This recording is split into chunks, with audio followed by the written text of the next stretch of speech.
The Quran says in Surah Isra, chapter number 17, verse number 110. Qulidullah abidur rahman, ayamatadu, falal asmaul husna. Say, call upon him by Allah or by Rahman. By whichever name you call upon him, to him belongs the most beautiful name.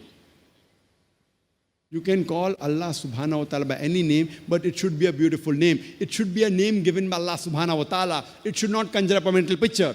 And there are no less than 99 different attributes given to Allah subhanahu wa ta'ala in the Quran. Ar-Rahman, Ar-Rahim, Al-Hakim, most merciful, most benevolent, most wise. No less than 99. And the counting one is Allah. And this verse, to Allah belongs the most beautiful name. Besides Surah Isra, chapter number 17, verse number 110, is also mentioned in Surah Araf, chapter number 7, verse number 180, and Surah Taha, chapter number 20, verse number 8, as well as Surah Al-Hashr, chapter 59, verse number 24. To Allah belong the most beautiful names. And there are certain criteria as far as the name and attributes of Allah are concerned. It should be a name given by himself, and besides that, it should be a unique name. For example, most of us know that the first man who set foot on the moon, he was Neil Armstrong. Now, if I have to give an attribute to Neil Armstrong, and if I say that Neil Armstrong is an astronaut, yes, Neil Armstrong is an astronaut, but it's not unique. There are thousands of astronauts.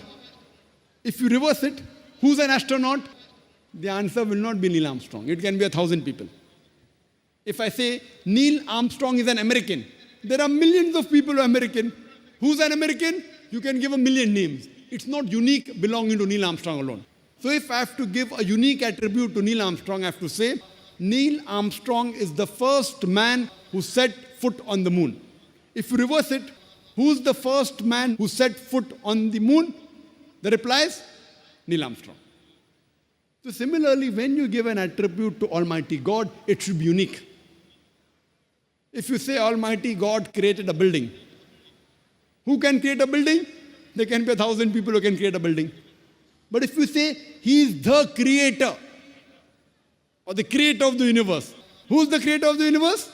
Allah subhanahu wa ta'ala. Ar-Rahim, most merciful. Who is the most merciful? Answer is only one, Allah. So the attribute to give and the name you give should be unique and belong only to Allah and no one else.